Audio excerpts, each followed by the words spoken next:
Mm-hmm. Oh, you started recording now? Yeah, sorry. Oh, my bad. You're good. You can keep going. I thought we were already recording. I completely forgot. I was so engrossed. I was like, okay, keep going. Sorry.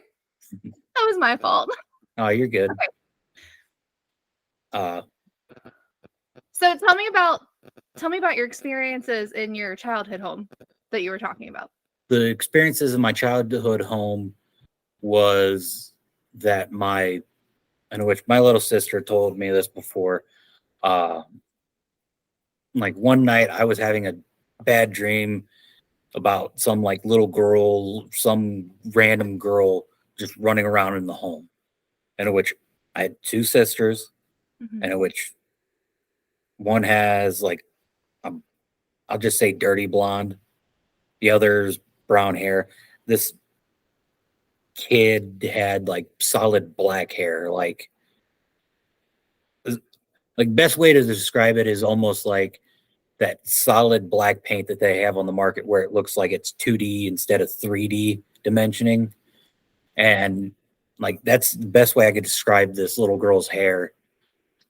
And it just in my dream, I'd see her just running around the whole home, just destroying it.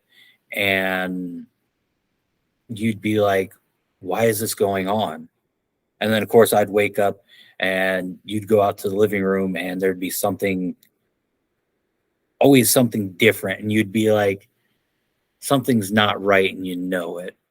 And then of course my mom would come out and point out saying, well, why is the couch turned the other direction? Or why is the dining room set chairs all flipped up on top of the table, or this or that? And you'd be like, yeah, I don't remember that being like that last night. And then of course talking to my littlest sister, because of how the home was set up, it would be one of the living rooms and the dining room table in the same room. Then you would have the kitchen and washer and dryer in the same room. And then going past the washer and dryer is the other living room. Well, from where the first living room leads into a hallway that's basically an L. Well, the first room is my sister's, and how her bed is set up in that room, you could see from her bed all the way straight to the washer and dryer because it was all open from there. And she said the same night that I had that dream that she saw a little girl sitting on, it was either the washer or dryer. I don't remember how those two were set up, but she remembers seeing this little girl with black hair sitting on the washer and dryer, dead staring at her, and then immediately watching this girl's head spin completely around multiple times. And of course, at that time, I was a full-on skeptic. I was like, I don't believe you. So I told her I would swap her rooms. She ends up having the exact same nightmare I had of this little girl running around the house, destroying it.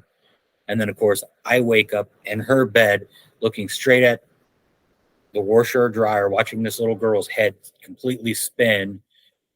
I told my mom, and she told me the story of how the one owner, her and her husband got into it, and they split, and basically she unalived herself.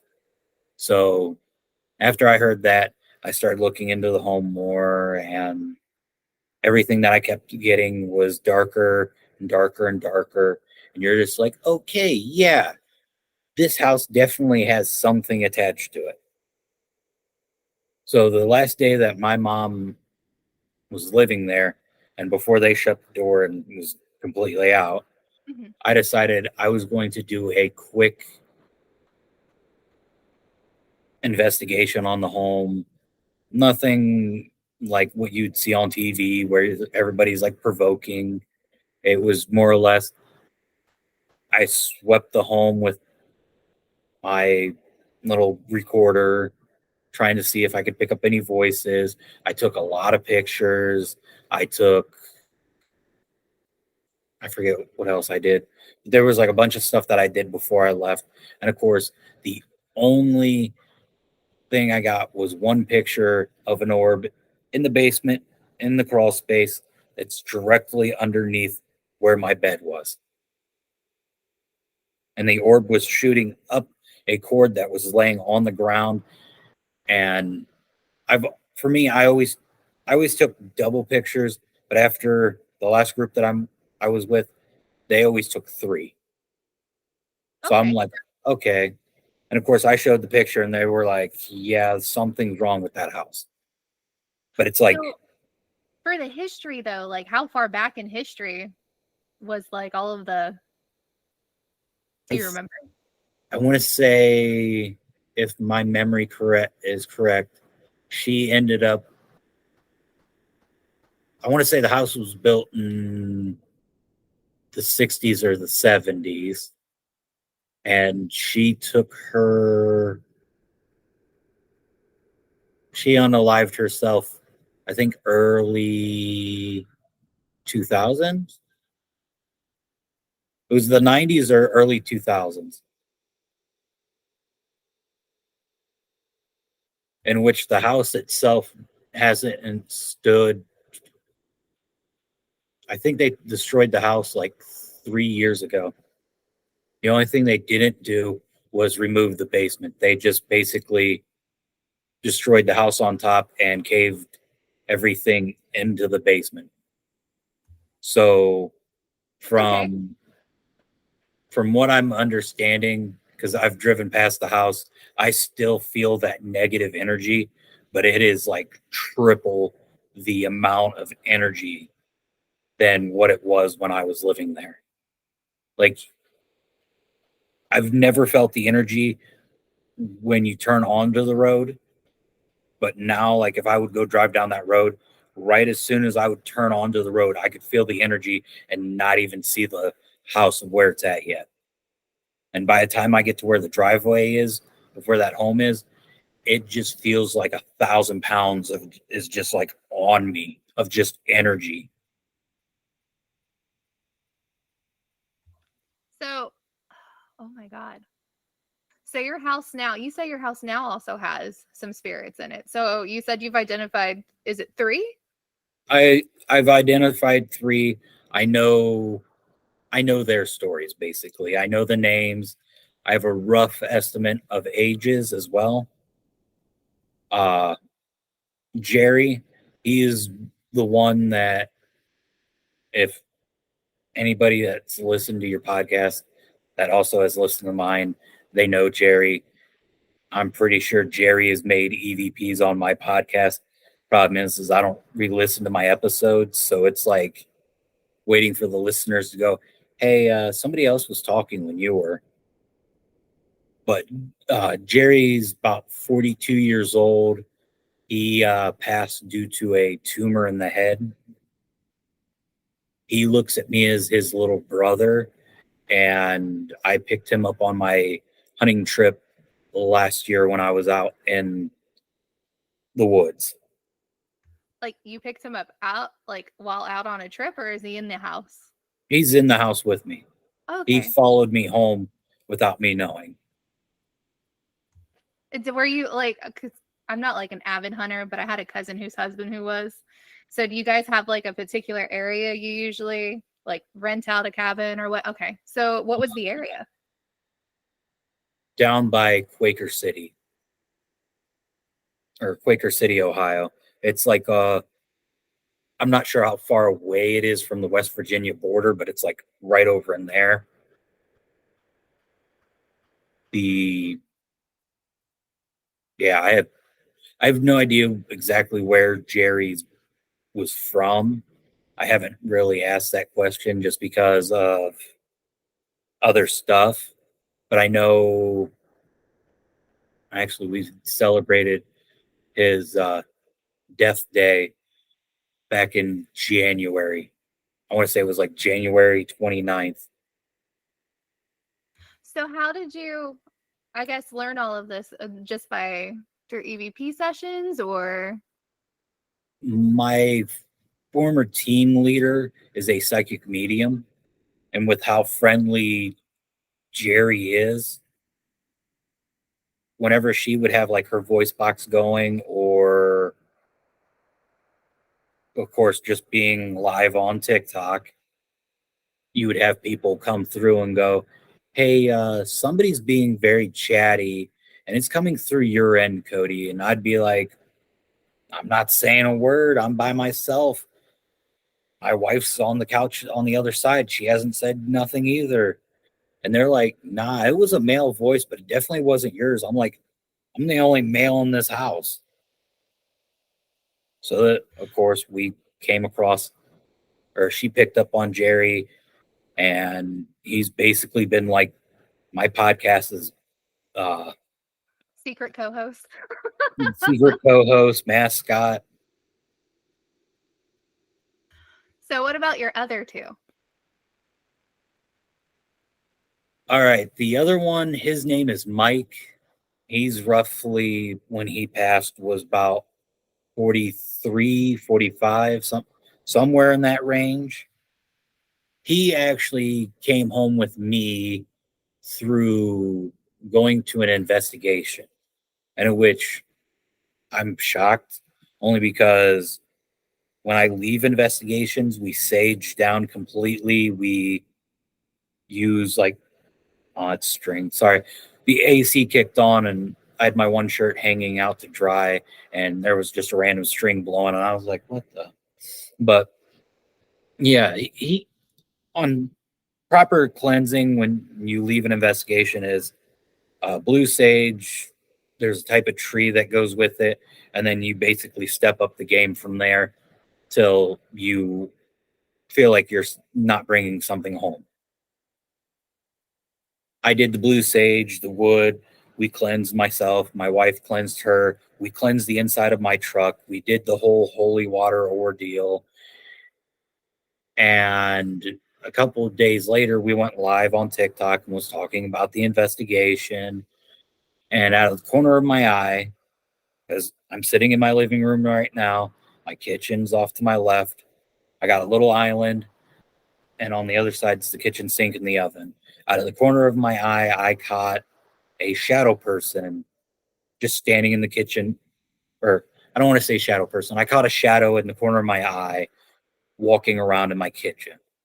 And of course, when I catch something in my peripheral, I always look. Well, long and behold, as soon as I looked, nothing was there. So I started asking my team leader, "Hey, did somebody follow me home? Because Jerry's never made himself known by me seeing him. He's the one that normally likes playing with electronics. Like, I have an Amazon device in my home, and in which, of course, when I walked out of my bedroom at 4 o'clock this morning, it was lit up like it was trying to check out something, and then it shut off. But yeah, Jerry likes to manipulate the Amazon device, and that's honestly how we figured out how he was around, because of our Amazon device would randomly do its synaptics and yell at us for no reason. And she goes, "Well, let me check." And then she goes, "Did you cleanse from our last investigation?" I'm like, "Yeah." I'm like, "You were standing there with the bottle of holy water, hosing me down with it." She goes, "Well, you have one of the train wreck victims now in your home." And I'm like, and she goes, "By the way, he's a shadow person, so I'm happy that you saw him."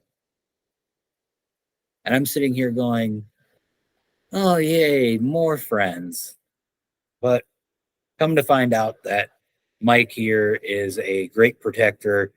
And with my last investigation going to Helltown, Ohio, he decided he was hitching along and protecting. That's pretty cool. Now, the third one, and I'll apologize right now if I get a little emotional. The third one is my stepmother, Cindy. She passed away a couple years ago. I do have some ashes of her in the home. She she's the one that tends to come in and out of the home when she pleases. She does show up when she knows something isn't right. And I want to say she passed away around in her 40s as well. But like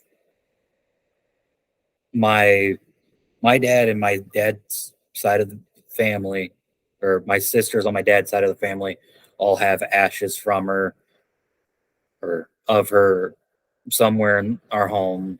My dad has his full urn of her, and I feel like from what I've gotten from her, she likes bouncing around to each of the kids to make sure we're safe and protected, making sure my dad doesn't end up hurting himself because of him being reckless. But yeah, she's basically passed away of lung cancer and all that. So I'm sorry for your loss, but it's pretty cool that a loved one kind of, floats around and makes sure and checks on everyone. So that's pretty awesome. So you're Helltown. I was kind of looking into it. I watched some of your TikToks and then I listened to a couple of your podcasts, but do you want to dive deeper into it? I'm always down to talk about Helltown. Okay, sounds good. Go ahead. So Helltown is one of them abandoned towns in Ohio. It used to be called Boston, Boston, Ohio. It got the nickname Helltown because of how crazy the stories of how they had to abandon the town got. Like they can't even pinpoint. The government, I'm pretty sure, can pinpoint why the town was really evacuated, but in reality, if you get on social media or get on the internet and look, they'll give you there was a chemical spill, there was something to do with the land being cursed itself to where it made it harder to live there. They were talking that there was cults that were just abducting school buses and unaliving everybody on the bus. So it's like everything that you look into, basically, you have to take with a grain of salt. Yeah, I kind of go with the chemical spill into the water system in the area on why they had to abandon the town. But then again, there was a lot of talk about, or a lot of that part of Ohio being bought up to become a national park, in which it's now a national park. Yes, there are some people that live within that town now, but the main town of Helltown, Ohio, is still abandoned. They've burnt down, I think, 20% of the homes that were in Helltown, Ohio, due to them not being safe. But I know if you get on the main road and go back to the where they block it off, saying, "Hey, you can't drive back here anymore," you have the Stanford home, and which the Stanford home has a lot of dark history to it. Recent stuff that I've found out due to last weekend, uh, father took his kids out to the barn that was right next to the home there. That is still standing and you still can see, but it's kind of hard to get into due to the woods being as thick as they are. The father ended up unaliving both of his kids and killing his pregnant wife as well.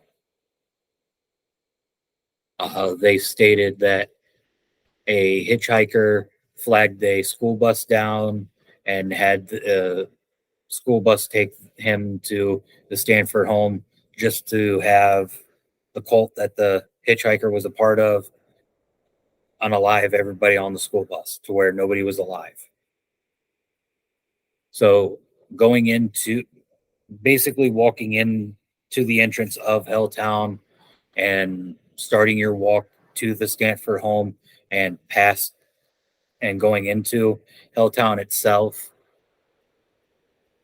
it's almost like walking into another, I don't know how to put it, like, I don't want to say another dimension, but like definitely you can feel the energy in the air of the spirits around you. Like, Kind of like otherworldly. yeah, Yeah. because when we were like my wife and I have been there. Well, she's been there probably a total of 4 times now. I've been there a total of 8. It's just the one time me and her went, we left a concert.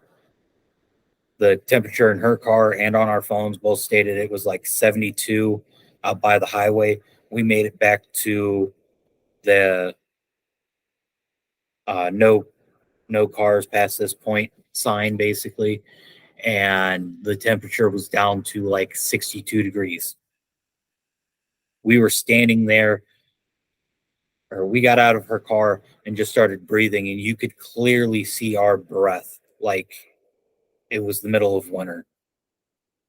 I mean, last weekend we were out in the woods. I was sweating. My buddy that came with me from Pennsylvania, he was sweating.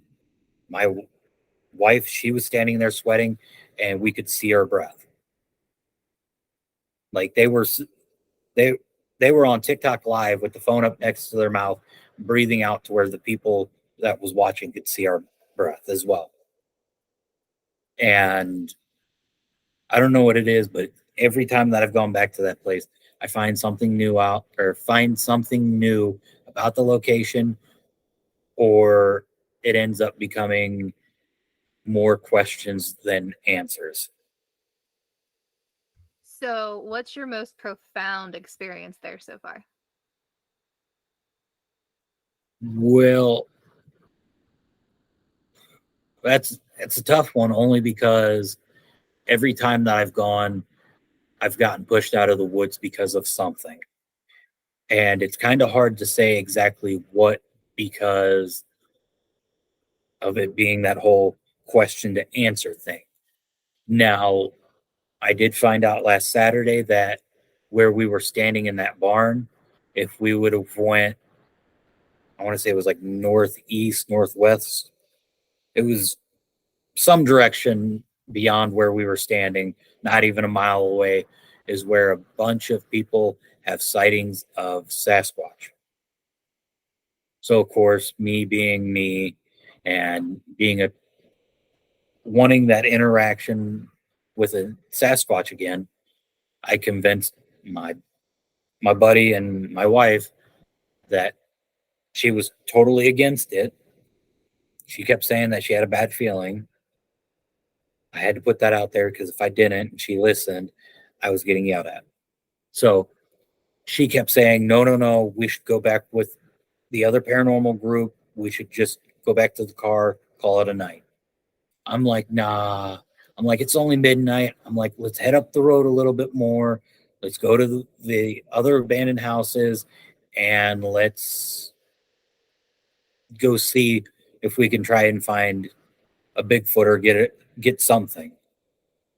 Yeah, we walked probably not even a quarter way up that road to that location, and I started hearing like something crunching in the woods on my left side.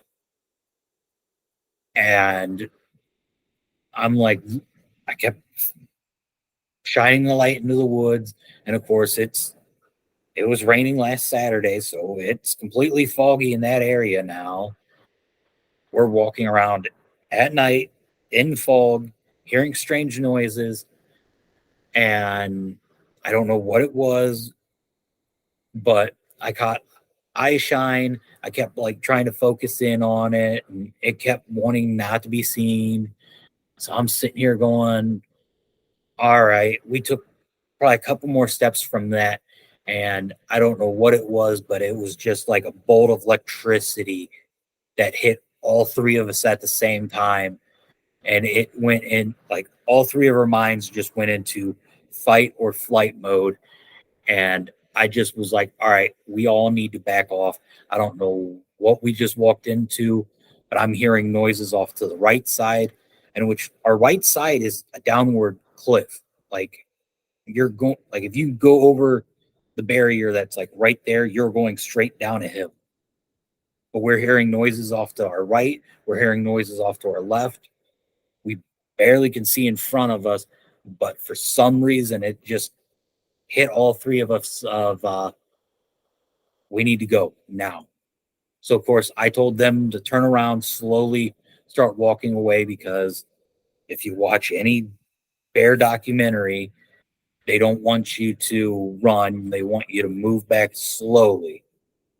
So, of course, I kept facing the back way. I tried keeping a close distance with those two. We slowly started backing away till I felt like I could turn my back on whatever was behind us to get us back to where we were at. And of course, I then had the idea of, well, I did say on live I wasn't leaving here until I did my Bigfoot call. Sorry, somebody's trying to get my attention, and I don't know where they're at. But of course, I said I wasn't going to leave till I did my Bigfoot call, because I used to do it all the time when I went out, go look, and I was like, all right. And of course, I didn't do my Bigfoot call. I just did 2 whoops. My buddy caught the whoops. And of course, it was Monday night. He goes, hey, I'm not sure how to edit videos, but I think we got something on camera. Because he's like, I got 3 strange noises, and I don't know what they are. I'm like, yeah, just send it over. I'll listen. Sends me over about a 35-second video, because he cut some parts out. And you hear where I do my whoops, and then right before he cuts to a minute later, you hear like a branch or something break. And then it goes into the 3 noises. And of course, he marks out the 3 noises. But the 3 noises sounded like it came off of one of us. So I was like, I feel like that noise might have been one of us and not something beyond us. But I'm like, the point right before that cutoff, I'm like, you might want to send me that after I do the whoops and give me up to where the first noise is. And he goes, why? I'm like, I feel like we caught something that wasn't us on the recording. Long and behold, we caught a branch breaking that none of us heard, but was caught on camera, or caught on the recording. So we make it back down to the vehicle. The other paranormal team's still standing down there, and they're like, oh, you're back a lot quicker than we thought. And we're like, yeah, something chased us off the hill. I'm like, we don't know what, but something chased us off the hill. And of course, my other half, I don't know what it's called, but it's like something on a chain, and the rock goes in a circle. But like, as soon as we got home, she was asking, pendulum? yeah, the pendulum. Sorry, I couldn't think of what it was, but yeah, she was, but yeah, she was doing that when we got home, and I looked at her, and I'm like, what are you doing? She's like, oh, since one of our friends that's a psychic medium said, hey, your buddies followed you guys out there to make sure you were protected, you might, or she's like, I was going to ask what their opinions were. Of course, she started asking questions, and they were like, yes, we went with you. She's like, do you know it chased us off the hill? And they were like, yes, we do. She goes, was it a Wendigo? Because there's lures with Wendigos tied into Helltown, Ohio. And trust me, a lot of people believe it. I believe it because I've heard some of their noises out there, and you tend to want to turn around and go home. But she kept asking like all this stuff, and then she'd look at me and be like, or she looked at me and she goes, well, Mike, she's like, I believe this is Mike I'm talking to. He says that we got chased off the hill by a Bigfoot. She said it was close to us. She's like, I don't know how close. And that's when I looked at her and I was like, well, it was close enough to have eye shine. She goes, and you didn't tell us that? I'm like, I wasn't sure what I was looking at. So it's kind of hard to tell you, hey, we just encountered a Sasquatch when I don't have video evidence. I don't have pictures of it. All I have is me physically looking at something with eye shine in the woods. And then to have a ghost basically go, yeah, that was Bigfoot you were staring at. And I'm like, well, I can't go out and say, hey, I saw Bigfoot at night in the middle of a fog because a ghost told me I saw it. So what about that's your second experience, right? So what about your first experience with Bigfoot? So my first experience with Bigfoot was back at my mom's home, in which, like I said, it's about 20 minutes from where I live now. And I want to say at the time I was probably 7, 8, 9 years old. My stepbrothers and I all got airsoft guns. We wanted to have an airsoft war. So we're back in the woods. We're like, all right, on a count of 10, I'm going to go this way, you go that way, you go that way. And in a couple minutes, we all had watches on. We had all of a set time and whatever. And we're like, all right, at this time, the war starts and we come and look for each other. So in my mind, I'm like, all right, sweet. I'm going to go to the trail that I've ran 1,000 times before, that I know if I can get up this hill fast enough before this time, I'll have a chance because of it being high ground. I could shoot down on them and all this other stuff. And then, of course, we split. My mind started changing, going, wait, there's a down tree. The roots and dirt's still all up on the dirt's still on the roots. It's a massive pine tree. It's still got all the brush, and it looks like you could get up in there and hide. So I'm like, I'm going to hide there. And when they walk past, I'm going to get them. Well, I got into that spot. I'm hunkered down. All of a sudden, I start hearing noise.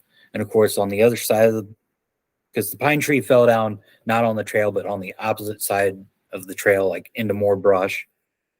And then on the other side of that trail is a pond that's probably, I'd say, 100 meter or 100 yards, 150 yards wide. And then, of course, the hill itself is like 200 yards tall.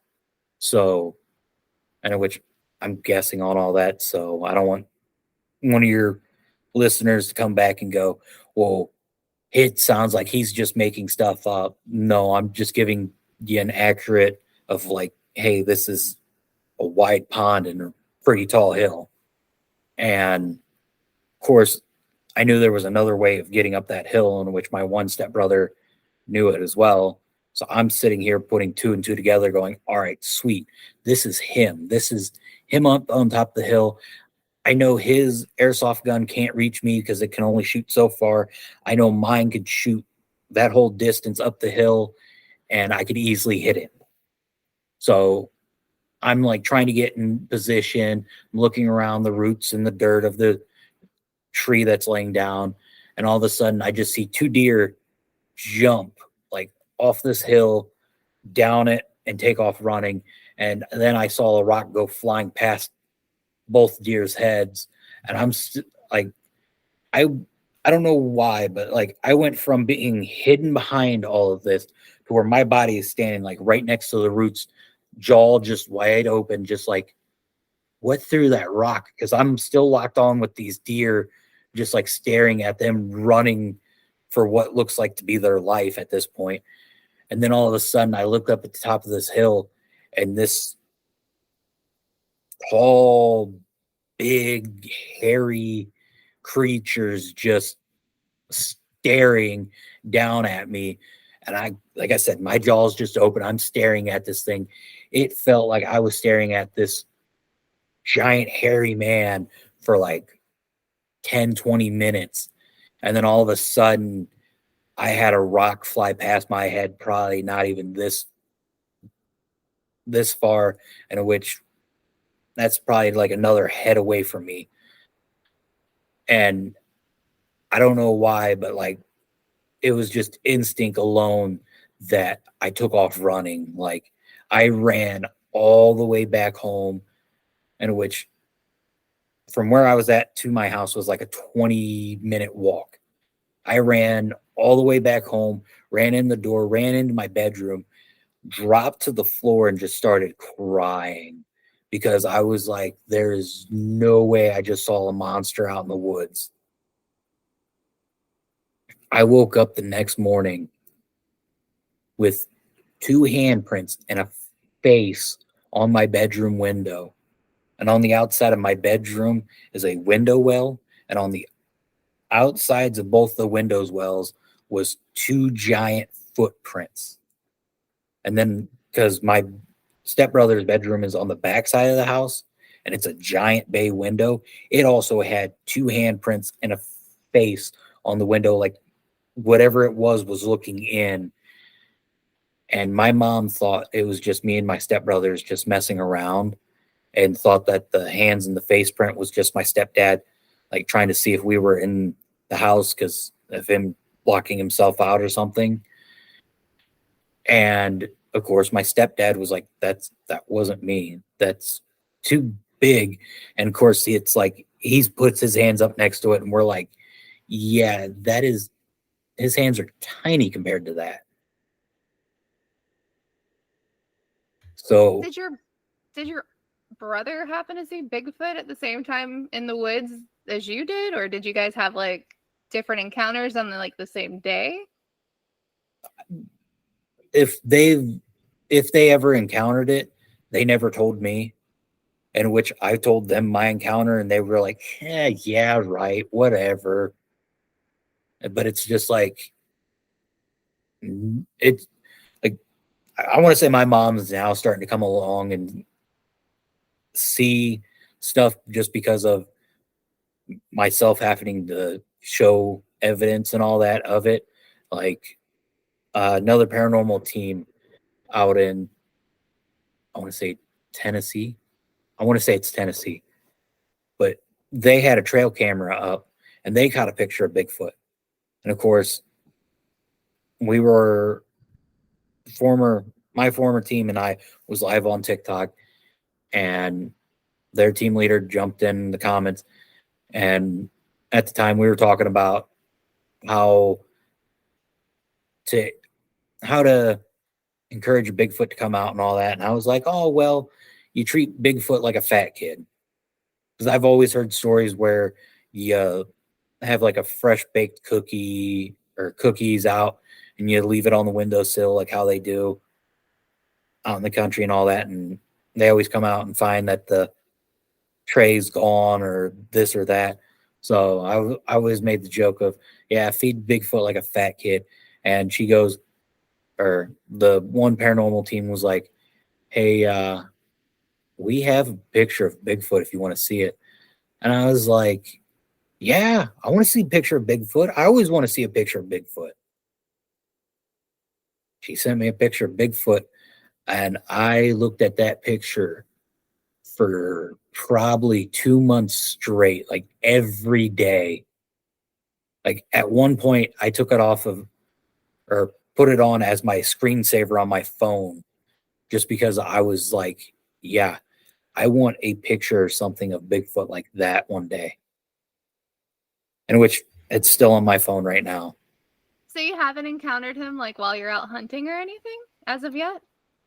Last year I was sitting up in the deer blind, and of course I didn't see him. It was more or less because it was the week after Thanksgiving here in Ohio, so that's where we get to use something a lot more powerful than a bow. And yeah, I was just sitting up in a blind because we're on private property. So we have this nice wooden blind where we put our heaters in and be warm. And of course, it was a warm day that day, so I had my all 3 windows around me down, and I never heard nothing come up on me. But all of a sudden, this rock that was probably like this big around hit the side of the blind. It just made a big boom. It felt like I had a heart attack just up there in the blind, because I started like looking around thinking the blind's coming out of the tree or a tree fell on the blind. And I'm like, oh my God, what's happening? What's happening? And I'm looking around. All of a sudden I look down and see that giant rock, because that rock was not there. So then I start like looking around thinking like my father-in-law or his buddies like picking on me and just making me think that they're out there. So I texted him and I was like, hey, are you guys out here throwing rocks at me? And he's like, no, we're down at the trailer getting lunch. When are you coming down? I'm like, when do you guys want to come up here and walk me back down to camp? He goes, why? I'm like, because I got a feeling I got a friend up here that's not supposed to be on the property, and I don't know how to tell him to go home. So he texts me back. He's like, just yell out the window you're on private property, and that if they don't get off the property, that you're calling the cops. And I was like, okay.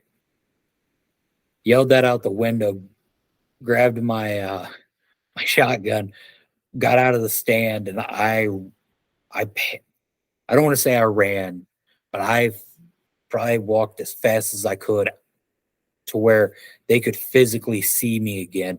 Walk down this giant hill, because for some odd reason the trailer had to be on the lowest part of the hill, while the hunting part is all on the top of this hill. But yeah, I made it all the way back down to hunting camp, and I told my father-in-law, hey, somebody was up there throwing rocks at the hunting blind. I don't know if they realized there was somebody in there with something or not, and I don't know what it was. And he goes, oh, it was probably just the guys on the other side of the hill trying to get you out so they could get all the deer. And I was like, okay. That same day, I climbed into my tent, because my father-in-law always told me that the hunting camp or the hunting trailer had rats and mice and snakes in it. So I was like, yeah, I'm just going to bring a tent and sleep on the ground. But that first night, I heard coyotes. I heard something that sounded close to a coyote, but definitely was a lot louder than a coyote. And then probably after all the coyotes knocked off, whatever you want to call it, I heard a loud whoop, and I was like, okay, I'm probably sleeping in the trailer for the rest of the hunting trip. And I didn't. I slept in the tent, because I was like, I got my mind set into it, and I was like, man, it'd be amazing to catch a picture of this thing on camera. So I started setting my trail camera up outside the tent. Didn't catch anything. Didn't have any more interactions with whatever it was after that night. But it was like, okay, don't go into the woods without something on me. So have you encountered any other type of cryptids aside from Bigfoot? Possibly a Wendigo, but that's going back to Helltown. And like I said, I love Helltown. One telltale sign of almost having an interaction with the Wendigo is hearing a small child or a baby cry. So if you hear that and you're out in the middle of the woods, your best bet is to figure out where you. Sorry, I don't know what happened there. It felt like something hit me in the back of the throat. But when you hear a baby cry or a young child cry, is most likely a Wendigo, meaning when you hear that and you're out in the middle of the woods and you don't have young children with you, turn around and find your car. This was like the second time that I went to Helltown. It was me and my buddies. We decided, yeah, we're going out to Helltown. We're going to go find the buildings, going to go explore and see how long we can be out here. We made it to about 3 o'clock in the morning, started walking up that same road that had that strange encounter with Bigfoot on Saturday. And all of a sudden, my one buddy goes, I'm hearing a baby cry. And I looked at him and I said, you want to repeat that to me? He goes, I'm hearing a child or a baby cry right now. He goes, it sounds like it's coming off in that direction. And the direction he pointed was off to our right side. The right side is the side where you go over the little barrier and go down the hill. And I looked at him and I said, all right, one last time, you want to repeat that because you're sounding crazy right now. He goes, I'm hearing a baby cry in that direction. And I looked at him and I said, well, it's time for us to go back to the car. He's like, but what about the baby? I said, dude, you go after that kid. I'm probably never seeing you again. And he's like, what do you mean? I'm like, I know you're not into cryptids. I know you're only here because of it. It's an abandoned town. It's a fun adventure and it's bonding with the group. But I'm like, out of all of us, I've sat down and I've learned a lot of stuff on cryptids. We need to get out of here now. He's like, I don't understand. I'm like, the thing that is crying right now is not a child. It is a monster that is probably 6 to 9 feet tall, has a skull on its head, and it's looking at you as its next meal. If you want to stay, we can stay, but you're bait now. And he looks at me and goes, yeah, I don't want to be bait. Let's go. I was gonna say the next time that like you see him or talk to him, tell him to watch Antlers. Have you watched it? No. So it's a horror movie, but it's like the monster in that movie is actually a Wendigo. Okay. I know the current book I need to finish the third book, but I know the current book that I'm reading is, I always get them mixed up. Let me look it up real quick. I'm only into it because my other half, called Run and Hide. I don't have a clue what the reader's name is, and I know if I hit the thing, it's going to start trying to record that. But it's Run and Hide, Hide and Seek and Run, something like that. But it's supposed to be a romance novel about Mothman. And the more you listen into the book, because I'm not wanting to ruin it, they keep adding in more cryptids. And by book 3, which I haven't read yet, they have, they're cliffhanger books, because at the ending of book 1, they're all in the middle of a cave trying to find this person they're being chased by a person, they're hiding from them, and then you got this random person calling out going, hey, I need help, I'm a lost hiker, yada yada yada. Well, ending of book 2, Mothman, her, I'm not going to say what the third thing is because of it's a complicated line, and it's just one of her lovers. And then his bandmate just got turned into a Wendigo, and he's curled up next to the cage going, I'm hungry, I'm tired, I don't know what to do. And I'm just like, okay, yeah. My wife, she loves romance novels. One of my episodes in which I still have this running joke on with everybody because everybody keeps asking me, "Oh, how's the book coming?" I'm like, "Oh, the book I'm writing is going to be great." My former co-host and I had an episode called Devil Monkey, and in which shockingly it's now one of the most listened to episodes on my podcast. But in the episode, because beforehand we were sitting there joking because uh my wife got on one of the pages on Facebook and asked, what's a great cryptid romance novel that my husband can listen to?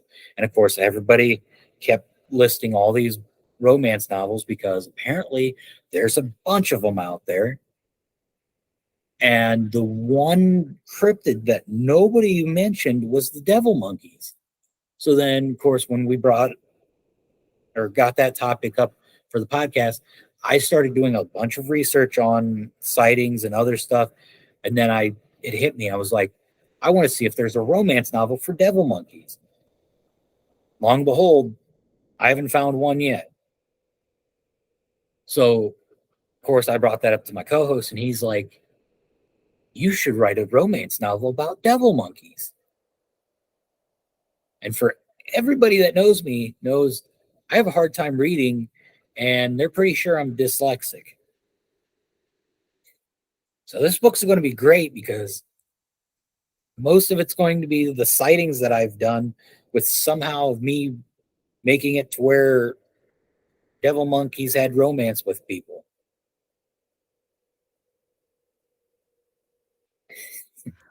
Oh my God.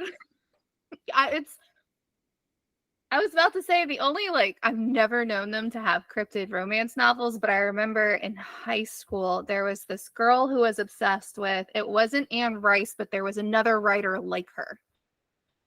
And it was like some sort of vampire hunter. Oh, I have no idea. I'll have to ask my husband when he comes back because his mom also read them, and I'm like, those were wild. I don't know what those were, but those were wild. There are some books that my other half has read, and I'm just sitting here catching a little bit of it because she'll have it on in the house if she's cleaning or if we're driving to work together, and we'll be listening to it, and they'll hit those certain scenes, and you're just like, oh my God, that is heavy.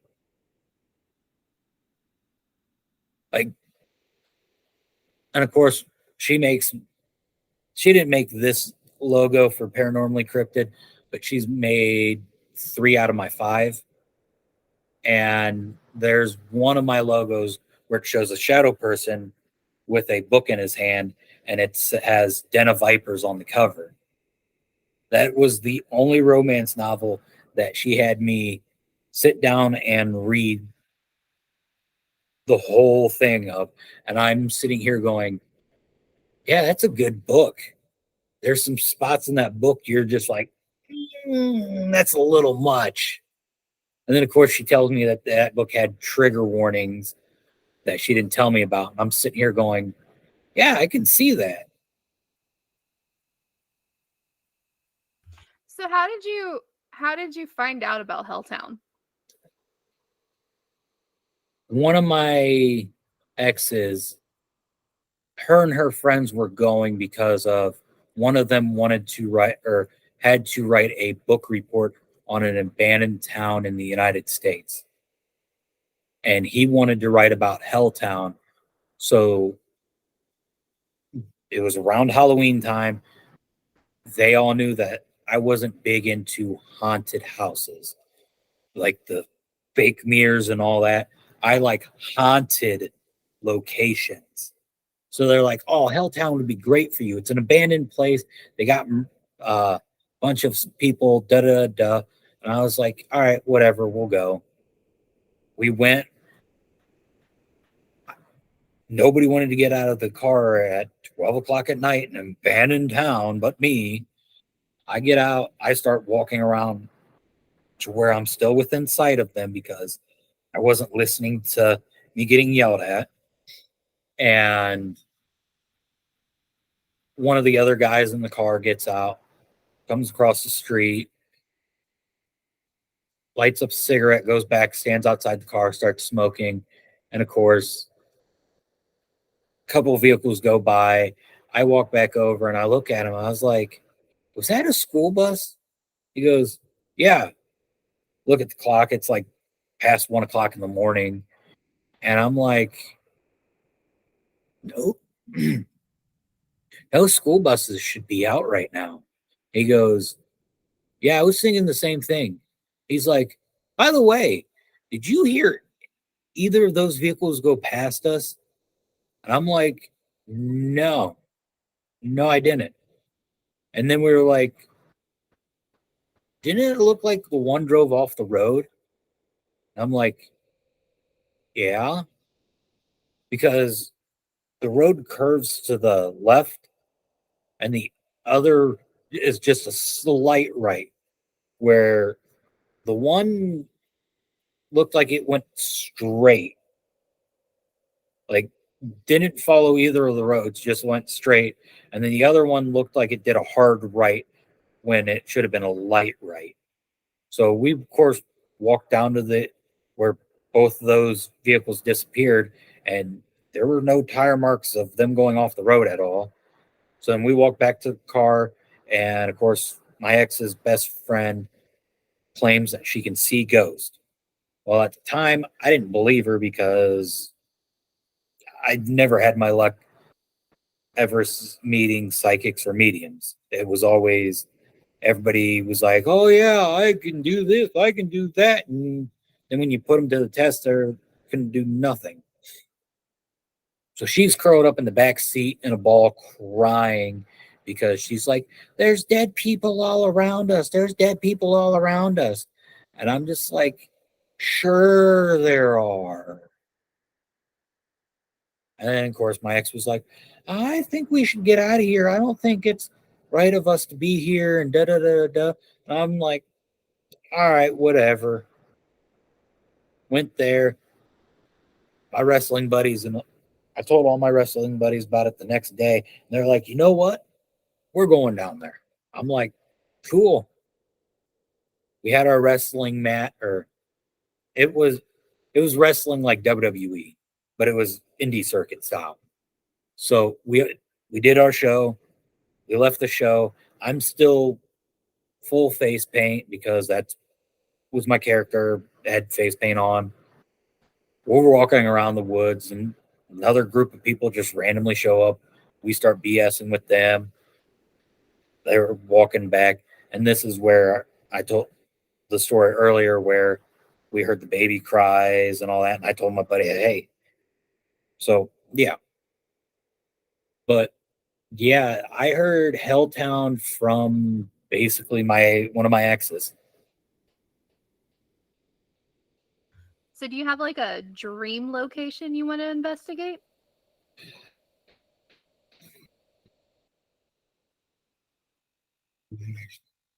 I would say the Caesar Hotel or wherever they have Annabelle hidden.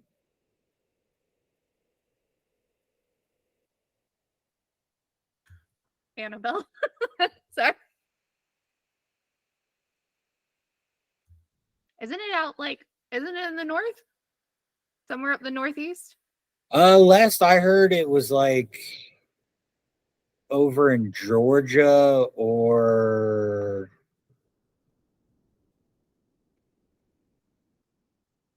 I want to say either North or South Carolina.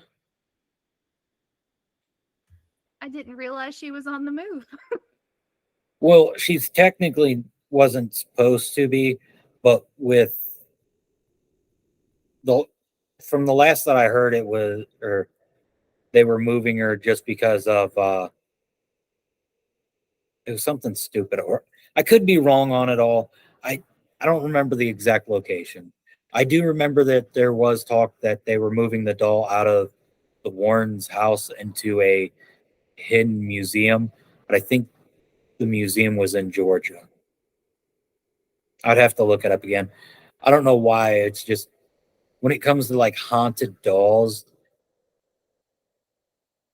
it's more intriguing than like going to an actual haunted location, because it's like they can either stick with you and mess with you, or it's like how Annabelle is she's trapped, but bad stuff still happens if you do dumb stuff.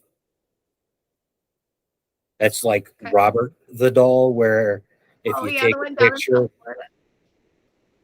I always joked, I was like, I would love to see Annabelle and Robert the doll and Peggy the doll and whatever the other most haunted doll in the world is sit down and have a tea party, because I think that'd be kind of sweet. And everybody would be like, that would be Armageddon or Doomsday if the top 5 haunted dolls got together for a tea party. And I'm like, I don't feel like it would be that bad. So have you thought about, I know it's like out of the country though, but the island of the dolls? No. Anything that has island in it, I've already ruled out of wanting to go. It's not because I don't like being on an island. It's just normally whenever you have an island full of snakes or an island full of spiders, there's something bad happening. I'm not terrified of I'm not terrified of spiders, but when you have a lot of spiders on one island, you can only smash so many before you get bit. Snakes, on the other hand, that would be like that'd be the one island I would probably have a heart attack on before getting bitten. That's right. Go out your way. Don't go out the snake's way. Yeah.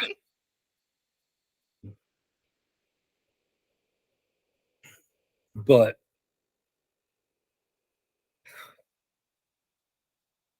sorry. Another one of my favorite locations is Post Town. I've only gone once. It's been shown on Jack Osborne's Portal to Hell and the Good Brothers episode, or yeah, Good Brothers. Ghost They Brothers? Ghost Brothers. I don't know. It's one of them, but I know it. I know Post Town Elementary School has been posted on 2 paranormal shows during COVID, and in which I know Jack Osborne was one of them. Actually, I want to say it probably was the Ghost Brothers, but they showed how or footage of the owner of Post Town, because he lives in the building itself, getting drug out of one of the rooms in the location and being beaten. Like they had pictures of like I think it was like four dots on one side, 2 on the other of his forehead or top of his head. But like even going to that location myself, well, with my wife and former team, that it was honestly probably one of my favorite locations. We found out a lot. Of course, getting Mike there. And were we recording when I was talking about my ghost or no? Okay. We were. But yeah, getting Mike there definitely was a cherry on top, just because there's been a lot of stuff, I should say, that's been in and out of my home. And I'm happy that he's not one of those spirits that was bad. But they have a bad teacher, or a mean teacher, I should say, in the school, in which we found out she's really not mean. It's just she was being blackmailed. And of course, having a psychic medium on the team makes it easier to communicate with the dead. And we found out why she was being blackmailed and what happened. And of course, when you find out something that happens, the person that is going to get in trouble gets mad. Well, we hid in the library for probably, what is it, the witching hours between like 3 and 4. Yeah, we were in the library from 3 o'clock all the way about 4:30, still hearing a male voice yell and a female voice going, "I'm sorry, I'm sorry." And we're like, okay, we're physically hearing this. And the owner of the building isn't even on that side of the building, because where his living quarters was like opposite corner, and in which they were already asleep by midnight. So like we're physically hearing an argument, and we're all sitting there just like listening to it going, okay, do we go check to see what's going on, or do we call it a night, go downstairs and go to bed? Because that is one of the special locations where you go in at like 5 o'clock in the afternoon and you check outs at like 2. And they have a nice little area where you can sleep. And of course, a lot of people like saying that they survived Post Town because it is the most haunted school in America. That is really awesome. Do you guys have any like photos or anything? Any stuff you guys brought back? I want to say I do have some photos. I'm terrible at taking a lot of photos because I'm always in the moment. I'm always like, if you don't strap a camera to me and just say, all right, go, I'm going to most likely forget because I'm in the moment. I'm trying to prove, I don't want to say to myself, but like I'll have my cell phone in my hand and be live so other people can see. So it's like, all right, I'm experiencing this, but are you seeing this as well? So that's where I try and get like a lot of the evidence, is when you get people that's watching, sitting there taking screenshots or going, hey, I just heard this or I heard that. So then when you rewatch the live, you can go through and go, all right, well, they're saying around this marker time was this marker time's this, yada, yada, yada. And it's just a great way of interacting, per se, where a lot of people are like, all right, we need this amount of footage, we need this amount of video evidence. Can you break it down to this long so we're not sitting here for an 8-hour investigation just listening to one EVP where we still have 4 others to go through? And I'm sitting here going, so for me, most of my evidence is always coming from somebody else because I'm terrible at it. Do you have a favorite piece of equipment you like to use? All honesty, I have really no equipment. I have 2 bags that have 2 different cameras. One's a digital, the other is, I'll just say, the old school where you take a picture and the picture pops out. I can't think of what it is. Oh, The Polaroid? Yeah. And I don't know why, but like everybody likes getting the lights and stuff that makes noises. I decided to buy a bunch of bells, get some string, and try and like knit the bells on string so we can hang them up around places to where people could like, or not people, but like stuff could bump into them. And then I found out that it's like impossible at certain locations to hang stuff up like that because they don't want you ruining the location with tape. So I was like, all right, sweet. I'm going to tie the string around in a knot. And they're like, I prefer you not to. All right. Because a lot of places don't want you damaging stuff. So I'm like, all right. So I have a thermal, but it's like $100 thermal that only picks up probably about a couple inches, or I'd say pick up enough in a room, but with like not having a physical object in front of you, it's not going to map anything out right. Because even in my own home, it'll just pick up all the air in between. Like if I point it at my TV screen, it'd pick up all the air in between. So I would see either solid purple or solid red. So it's like, all right, I need to go spend more money on a thermal that'll actually work and not be itself.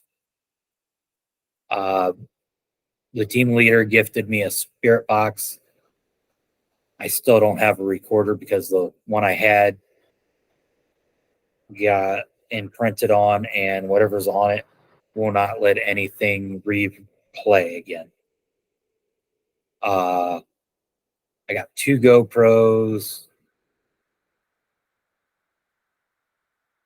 a bunch, or like 4 cat balls, a couple other lights. Yeah, that's about it.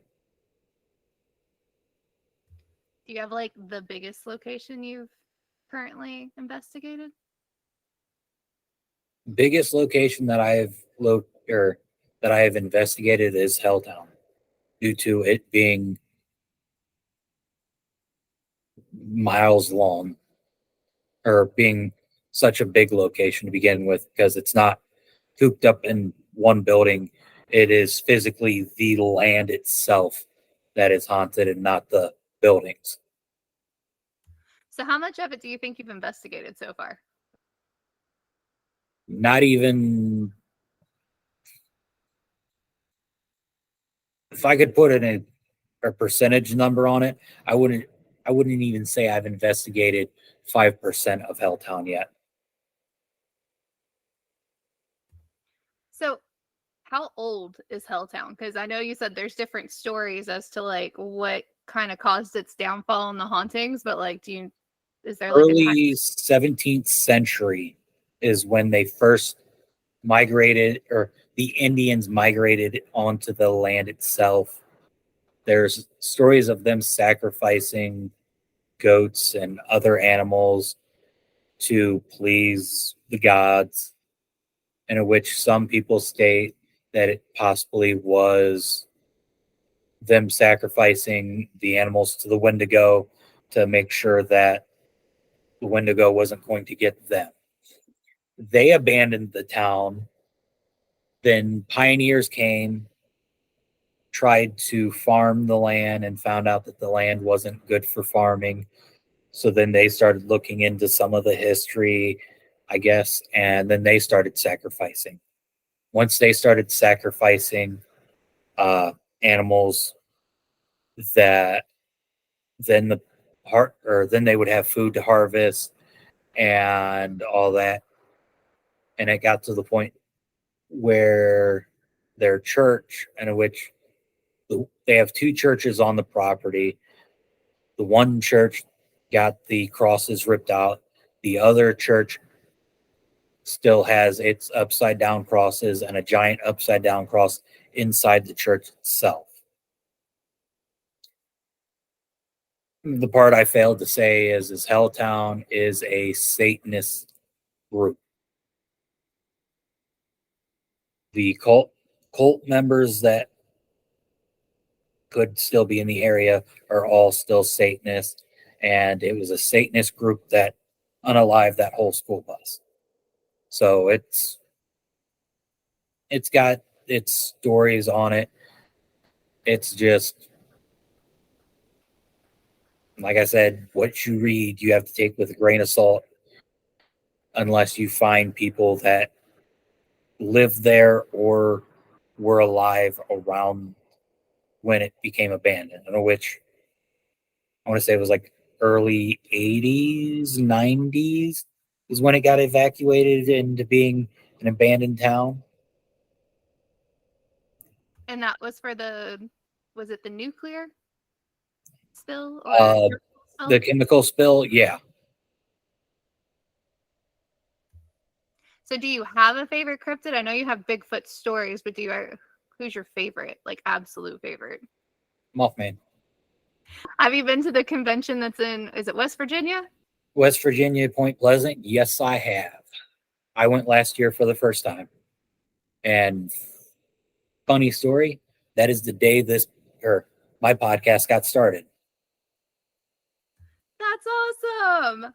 So tell me about it, because like I told my husband about it. I was like, I think I really want to go to this. Not gonna lie, it'd probably be a lot better to go on just like say a weekday if you really don't want to be around a lot of people. But like,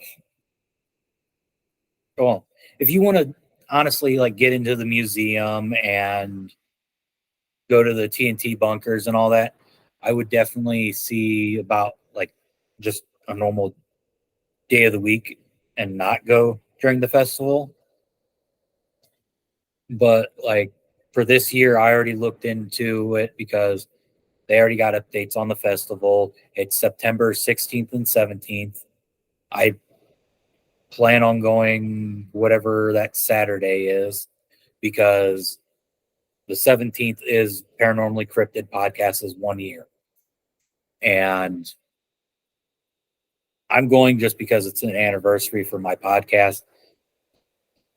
Also, at the same time, it's fun to go around, see everybody there that's dressed up because a lot of people dress up in cosplay. Like, I can't tell you how many people I saw in Fallout armor or just dressed up in like Fallout cosplay. Like, there was one guy that was head to toe in like the mega armor or whatever, the battle suit. And you had another guy walking around as Hellboy. Of course, people dress up like Mothman all around. So they have contests for cosplayers there. It's definitely a place full of history for cryptids. But then again, at the same time, you're going because of them citing Mothman. I know on my Instagram page, I have pictures of myself in front of the statue. I know they have a live cam that's pointed on the statue at all times. So it's like if you want to see how like the festival is being done or how the festival is, you can get on the live cam and watch it. That's pretty awesome.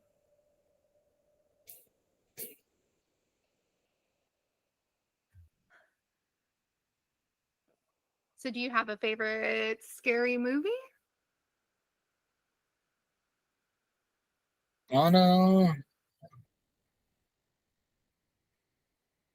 I'm not really into scary movies, but if I had to pick one, I'd say Child's Play. It's so funny. My youngest will run around and I'll call him Chucky because he's got like the red hair and he gets that one. See, Child's Play was the first scary movie I ever got to see, but then again, I got to see that at a young age. So it's like, okay, dolls can move on their own and terrify you. But it's like now that I watch, I'm just like, eh. I really want to see the mean one. It's I can't think of who. It's one of them. Like, have you seen Winnie the Pooh, Blood and Honey? I haven't seen it yet, but I saw the trailer for it and I'm absolutely like ready to watch it. It's basically the Grinch's version of that.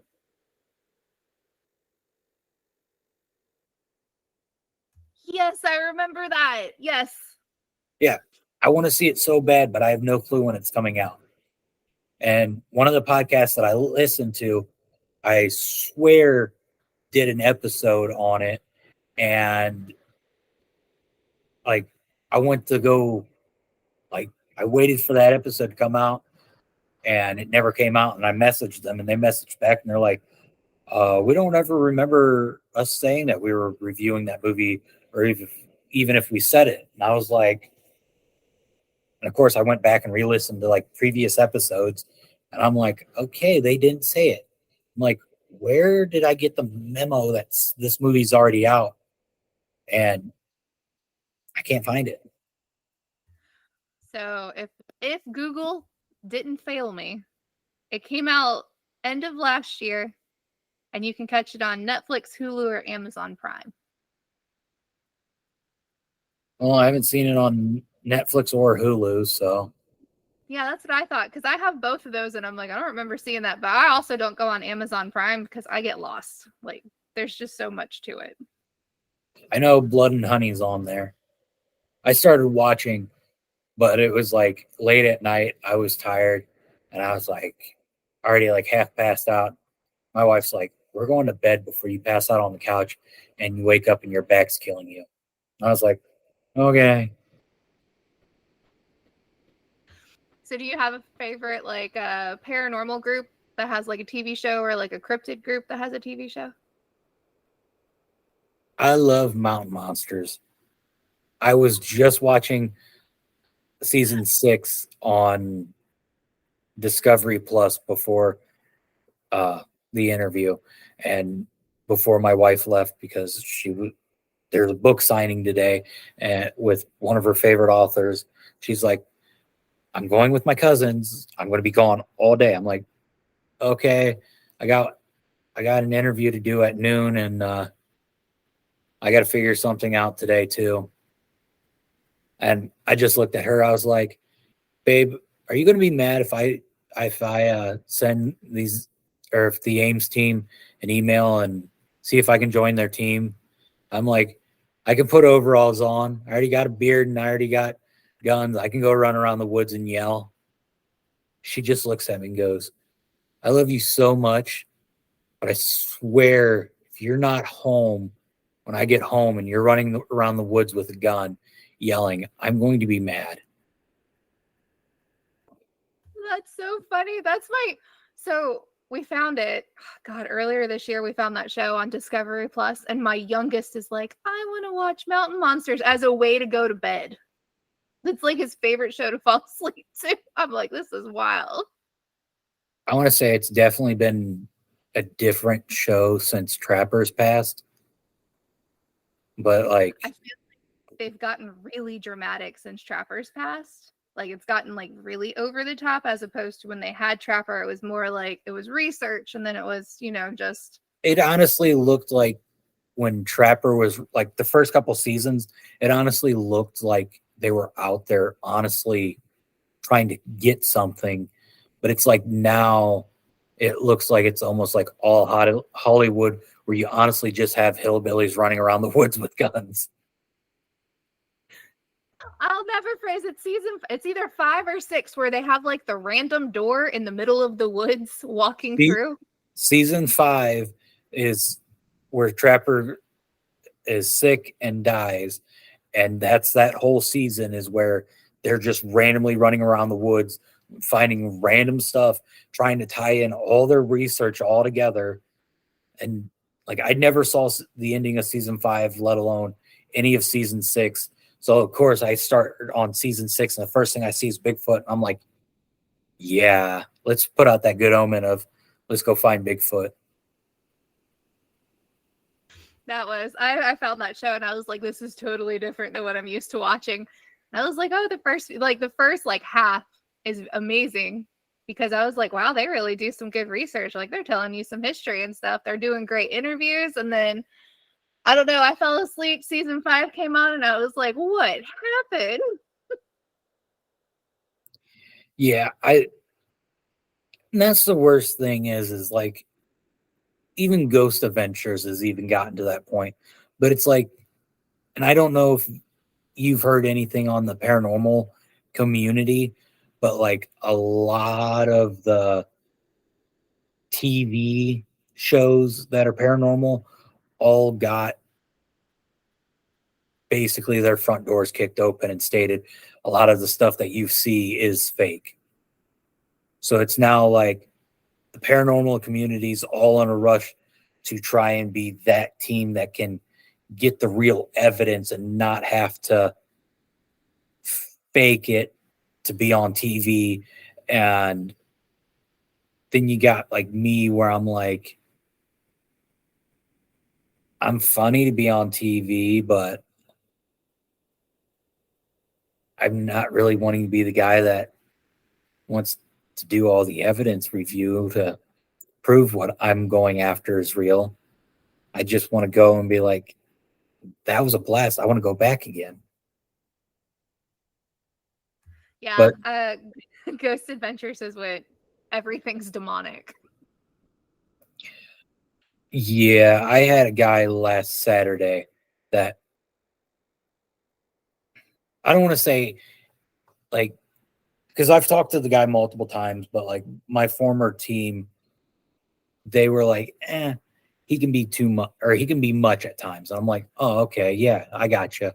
But then it was like physically actually getting to meet him at Helltown, and for me knowing most of the history because of sitting down and doing it, and the first thing I hear out of his mouth when we walk into an abandoned barn is, "Where's the demons at?" I'm like, there are no demons here. It's just ghosts, or it's all people that have lost their lives due to people thinking something of themselves, or just flat out just ending somebody to end somebody. The location itself has no dark stuff to it other than the father. And in which, if you're wanting that, you got to go up to the house that's where you all parked and walk into the barn that you can see right there off the road. That's your best way of getting interactions from that spirit. The rest of the place, you have to physically go to the locations where they physically are. So it's like, you want something demonic like that? There's a church where people state that they have seen Satan himself stand in. Now, if those stories are true or not, I have no clue. I mean, I don't know. It's weird because, you know, you watch there was the whole drama of a lot of the shows getting kind of cut off of Discovery Plus, and then they all were turning on each other, is what it felt like. And then That's exactly what happened. Somebody, you can't be one of the, say, top 10 ghost people in the thing and be BR or have some no name going, well, all your evidence is fake, and then your name's being thrown in the dirt while the rest of the 9 are just like, yeah, all of the stuff that we do is real. And then you just go, well, you fake it, you fake it, you fake it, you fake it, and it's just all downhill. I think that's the problem with Ghost Adventures. I know Ghost Brothers, I think they've kind of disbanded, and now Dalen has like a YouTube channel, and I know Destination Fear now has Project Fear, which they have on YouTube as opposed to being live, like streaming on a streaming service. They actually follow me on TikTok. That's awesome. I really do like them. There was, I think, right before they got canceled, essentially on, what was it, Discovery Plus. It felt like they were kind of going the route of Zach, because Zach, I think, was the executive producer of it. But all of a sudden, like their third season, it was getting more like, oh, this is evil, this is evil, this is evil, this is demonic. And I was like, if you keep going this way, I think I got to stop watching, because I get really bored really quick of stuff like that. Well, that's the thing. Not everything, or not every location you go to is going to have some type of dark entity. Like, all right, Blackford County Jail, that was one of the locations that I've gone to. That had 2 demons inside the jail itself. It only has one now because somebody took the one with them, and that's a long story. Actually, it's not that long, but actually, technically, the Blackford County Jail has 3, but one is technically tied to the demon house or murder house that's not even a block down the road from the jail. Like, you could stand on the jail's front door, look straight down, or look straight at the murder house, because it's that close. Like, it's probably a 30-second walk. And we found out that the demon that's locked in the basement and the one demon that's locked or in that location is tied to the murder house. They're twins. Now, the one that I said that isn't in that location anymore. We found out it followed somebody in through the door and just basically started making ruckus in the jail. My team leader at the time had a squishy ghost just sitting on the table, and the demon really liked it. So, of course, we had an EVP sit right next to the squishy, and we caught growls and it's speaking to the little spirit or little squishy ghost. And she told him or told the demon that he could keep the squishy ghost. Come to find out that the following team that went in after us took the squishy ghost. They didn't know that it was attached to a 9-foot tall demon.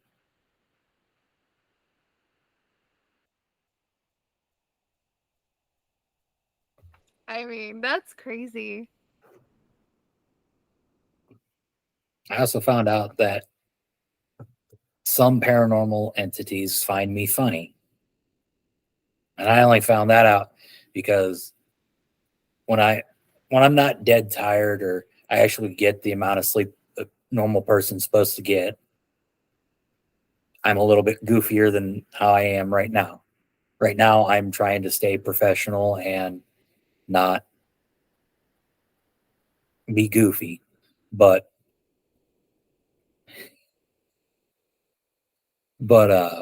like I had those two demons laughing to where you could physically hear it, and we've caught it on EVPs. I've been to other locations where we had haunted dolls. I say something stupid or funny, depending on who you are. We caught them laughing on EVPs, let alone them waving, their heads moving, eyes moving. Yeah, Post Town's really fun. It's got haunted dolls. One doll loves money, so if you tip her, she'll give you a little more activity. $10, she calls you honey. Sounds like a worker. I don't know. I just know I asked where she wanted me to put a $10 bill, and she said up here.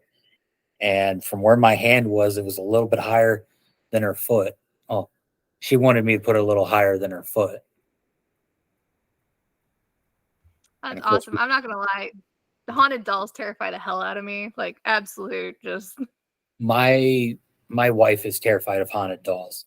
Like her mom got her one of them twin dolls or whatever they are, where it's like 3 foot tall, and you send a picture of whoever you want this doll to look like with a little piece of their hair. So it's like you cut their actual hair off, mail it in with a picture, and then they match the doll's hair to your hair and try to get the doll to look like you. And my wife keeps telling me every time we go over to her mom's house to grab the doll, and we are going to throw the doll out the window of a moving car anytime. And I'm just looking at her like, yeah, no, I'm good. I don't want to do that. Come to find out that she might be attached to the doll whenever she passes. And I'm sitting here going, well, if I don't pass before you and you're attaching yourself to this doll, I at least now have to make sure the doll is around me. So at least you're with me still. And she looked at me and she goes, well, that makes sense. But what happens if you pass before me? I go, well, hopefully whoever gets your doll will take care of your doll. And she goes, I'm going to haunt whoever has the doll if it's not you. And I go, fair enough.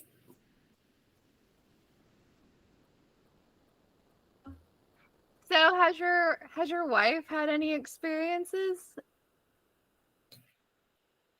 I don't know what it is, but she is like a I'll just say like she's a light in the dark.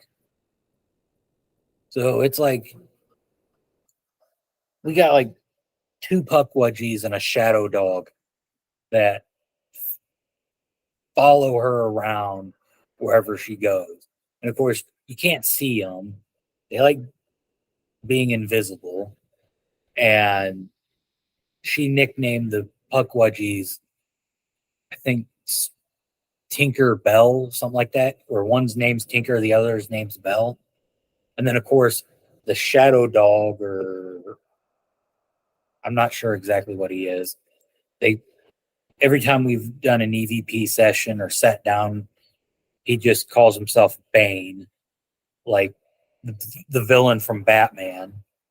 So now, whenever I hear the word Bane, I'm sitting here thinking of like the 1994, 96 version of Batman where he's got a mask on, hits a button, and he gets all like juiced up. And now I got the image of this shadow dog or shadow something being this little like troll monster of Bane. I'm sorry if he's hearing this, but I just got that picture of that in my head. And I don't know why it's just small hallway on where they like to hang out and chill. And like I said, my mind thinking of that, and I'm just like, all right, this big monster is about to come flying down this hallway and destroy it, and I'm going to have to somehow put it back together or fix it. And it just gets me every time. And then she reminds me it's just a shadow dog, and I'm like, oh yeah. You're like, man, that ruined the whole image now. No, because I don't know what it is, but my brain is like my biggest enemy, because like once my mind is set on something, until I physically can see it or physically can do it, it's like my own worst judge. So like until I physically see Bane come down or show himself to me, I'm still thinking of like Bane from Batman, where he's all like, oh. I remember that one too. With who was it? Mr. Freeze, Mr. Poison Ivy. Freeze and Poison Ivy. Yeah. Well, I don't want to keep you too long. I know you said you had, what was it, 4 hours of sleep? I don't know how you're doing it. But I was going to say, I'm used to running on 4 hours of sleep. Oh God. I used to. I worked overnights at a poker room, but yeah, I'm good. But I want to go ahead and just say thank you for coming on. So do you have a list of social media that you'd like for me to link in the notes for you? Yeah, I thought I sent it to you. Well, I know you had the link tree, so is that wherever like all of where your podcast plays? Okay, cool. Yep. I'll make sure to put it there. I really appreciate you doing this. You're welcome. And I hope you have some great encounters in the future. I will. All right, thanks. You're welcome. Bye.